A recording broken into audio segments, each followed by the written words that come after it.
Hello everyone. If you're a content creator like me, you probably know how it feels, how it can feel when you created something that resonates with your audience. But let's be real, sometimes it is exhausting. Today I want to talk about something different, content fatigue and emotional burnout. And more importantly, how I found a way to deal with it after creating content for internet for last almost 15 years. Gosh.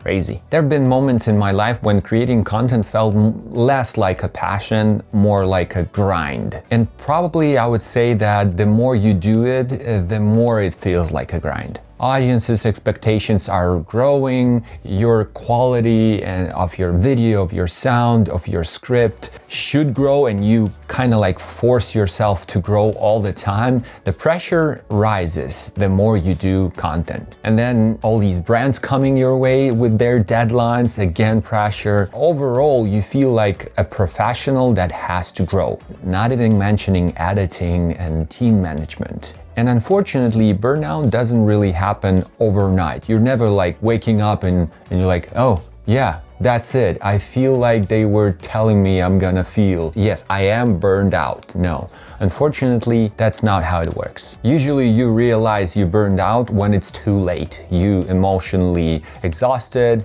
you don't wanna do anything, you're not really social, you don't really feel good about your content or your audience or whatever you do. It's bad. If you've been there, you know what I'm talking about. I've been there multiple times. So here's a few things that helped me personally to reclaim my energy, emotional sense, and love for creating. First, I changed my schedule. I used to think that working long hours meant I was being more productive. It's not about how much time you put into the work. It's more about how effective you use this time. And it might be different for you, but I block in my schedule the specific hours for certain tasks. I know that I'm better at editing closer to the night, and I'm better at filming during the day when I had my breakfast and I'm like all clean, full and energized. That's when I film. And then by the end of the day, I'm very tired and I'm like just clipping, cutting,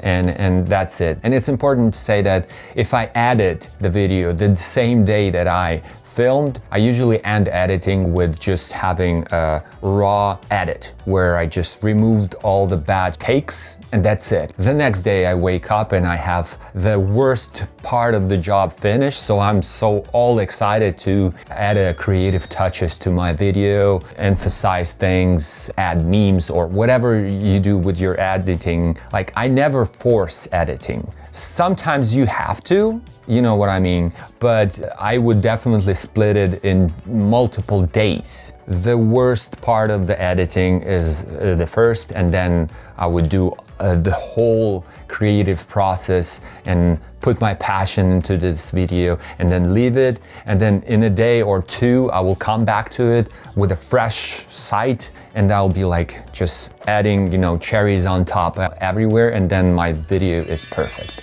That's what helps me to, stay creative, never push myself too hard, but, still produce high quality video. Leave yourself room for failing within the process. Like if you're editing and it goes bad, just leave it, go do something else, go drink coffee, go touch some grass or whatever, and then come back and do it all over again. Because in my case, I usually force myself to, if you sit at the desk, you need to finish it. You need to do the best you can right now and never, procrastinate. Sometimes we creative people, we tend to confuse procrastination with the freedom of taking breaks. You know what I mean? I found a formula where my main focus is not only not to burn out as a person, as a creative YouTuber, and then leave YouTube for a couple of months until I'll be back with my clear mind. No,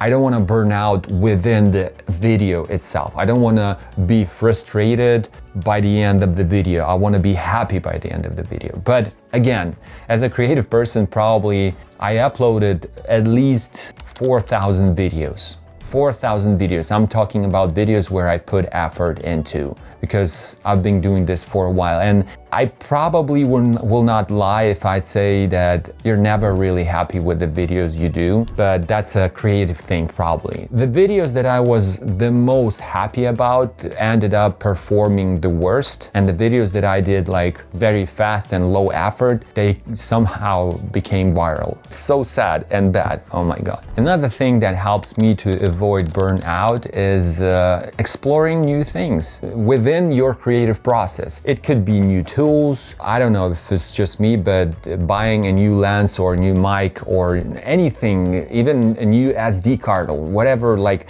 new things inspire me. That's just me. Again, usually everything comes down to you knowing yourself better as a creative person. New software, I might use some new plugin, I'll try to dive deep into color correction. Like these things, they inspire me, and inspiration is ultimately the best way to avoid burnout. But also exploration of new ideas, not only in the process but in your content. You can launch a new show, try a new format, explore some other YouTubers in your niche, and you could it's not called stealing. You can be inspired by other content creators, right? So, and whenever I try to launch a new show, it's both stressful and inspiring. Stressful because you never know how your audience is going to react to this, but also you're like excited, right? So it's a matter of looking for exciting things in your daily, sometimes routine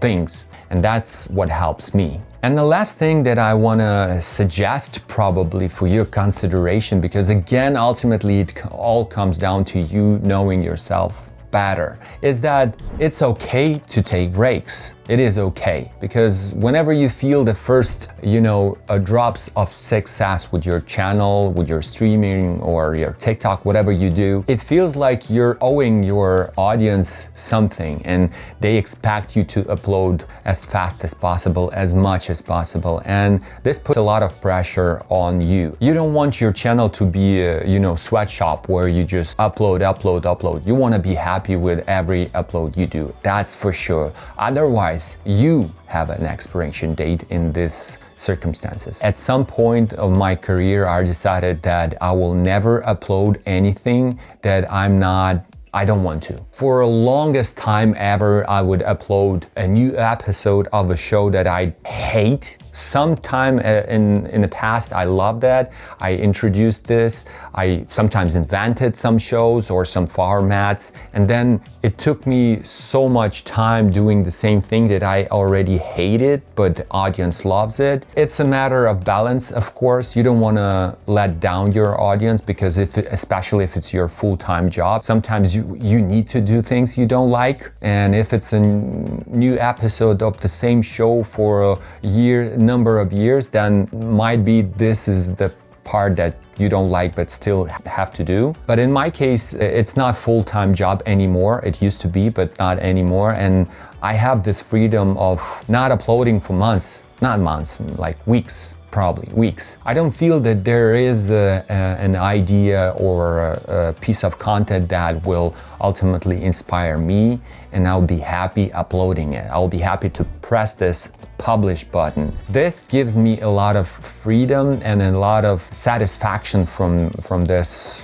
job, from this side hustle in my case. Ultimately, your audience wants to see you're happy as well. If you're gonna upload and your face is just screaming help, no one's gonna appreciate that. But anyways, I hope these random ideas that I had and sharing my experience will help you. You're welcome to write comments what helps you to avoid burnout. It's a constantly changing thing, and there's no insurance plan that covers a burnout, unfortunately. So we need to be patient and we need to stay creative and avoid burnout. Hope this helps, so expect your like and support for this video. Thank you very much for watching. See you in the next one.